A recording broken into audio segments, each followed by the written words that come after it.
somebody who also has worked very hard with the community board since her election on the city council, navigating the rebuilding of Ground Zero. Has also been somebody who has worked so much on the issues of bigotry and racial injustice. Councilmember Margaret.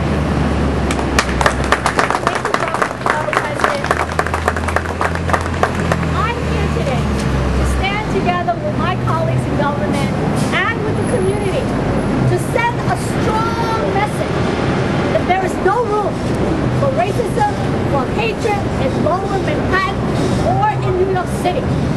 We have to fight back every time any group is being targeted. How dare they accuse Muslim community being terrorists? We gotta fight against those myths, those incorrect ideas, and we have to stand together. The center that they're proposing to build here is a center for peace and for understanding and for bringing people together, and that's what Lower Manhattan and New York is all about. This community center will be a resource for everyone in Lower Manhattan, for the seniors, for the children, for the families, and that's why we're here to support it.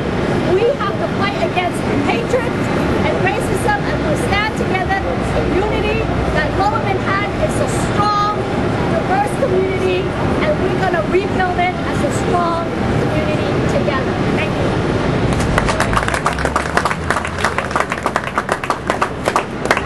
By the way, I think it's pretty clear, and I want to restate the obvious. And I will say it's the borough president, but I think a lot of people agree with me. This interfaith cultural center is going to be built right here. So let us make it very clear. After consulting the community board, building the necessary coalitions in this neighborhood, we are going to have this interfaith center. And nobody from the Tea Party, no thug by the name of Williamson, to stand in the way of our progress in Lower Manhattan.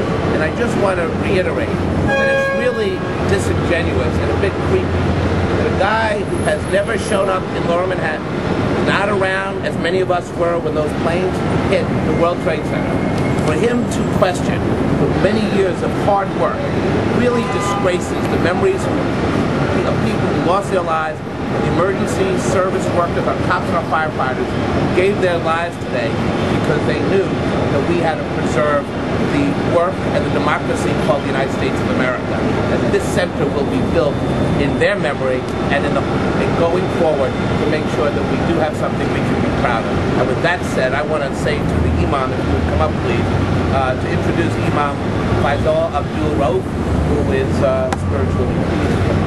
Thank you.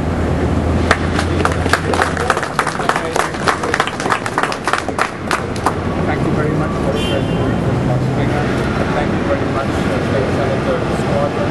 Thank you very much, Speaker Chen, and all of the officials for their very emphatic expressions of support. We have been very clear and very blunt, and I want to be also very clear. This is not a mosque. This is a cultural center. This is a center like 92nd Street Drive or the Christian Center. It is planned to have programs to serve the community, to serve both the non-Muslim community and the Muslim community.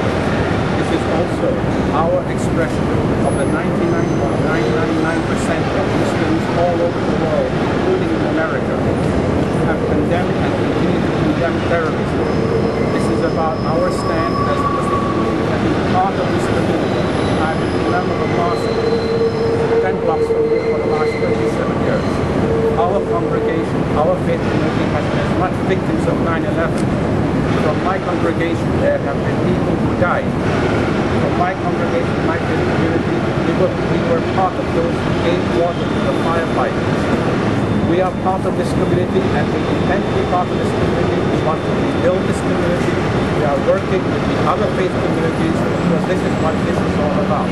This is about the vast majority of modern Muslims who have been and want to continue to be part of the solution. I have worked with the law enforcement agencies. I was invited by the FBI right after 9/11 to address and speak to all 1,200 agents in New York City as to how we Muslim imams can ensure that our mosques will not be grounds for recruitment of terrorists. We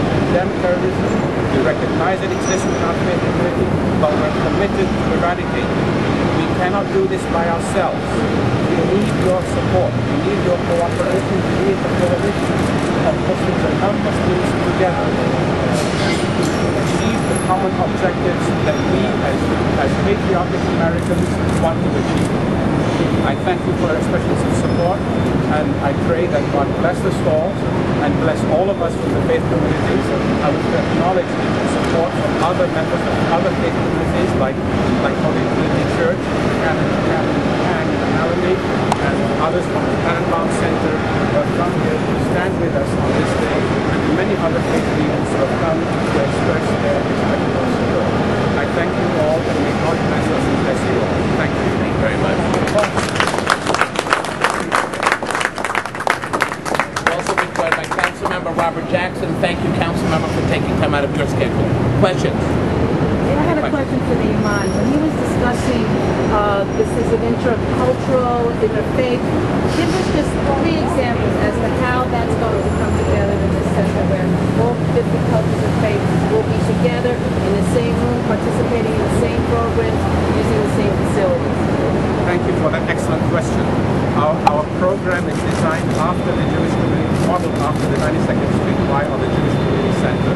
We will have recreation facilities. We plan to have a swimming pool. We plan to have classes. We plan to have lectures. We plan to have a 500-seat auditorium. We'd like it to be part of the Tribeca Film Festival so that we engage. We have programs in films, programs in lectures, programs in cooking classes from our part of the world. There are many aspects in which people want to know about our faith. This is a place where they can come, where we can have joint programs. I have worked with rabbis like Michael Miller from the UJA, Rabbi Michael Miller, and other rabbis and other faith leaders from the Christian community, like Reverend Bill Tully, to create interfaith programming to enhance the dialogue and understand not only of our faith traditions, but how we, as members of the faith community, need to address the issues which currently divide us and polarize us. We have to work together to do that, and this is what this center is planned around. Just one follow-up question. Are you going to have religious services here? Yes, there will be a prayer space for us here. For how many people? We need to have a capacity for between 1,000 and 2,000 people, but as Muslims we can pray anywhere. Also, any room it can be used for a prayer. In fact, our Prophet said that the whole earth is a prayer, is valid for us to pray in. So we will have prayer space, but we have modular programming because we want to ensure that this place is utilized. And the prayer space for these worshipers, are they going to be from all different Muslim sects or just specific ones? No, from all. In fact, a very important part of our program is not only interfaith but intra-faith. One of the things that we need to bridge are the divisions that exist within our faith communities, and the program is designed also to address that.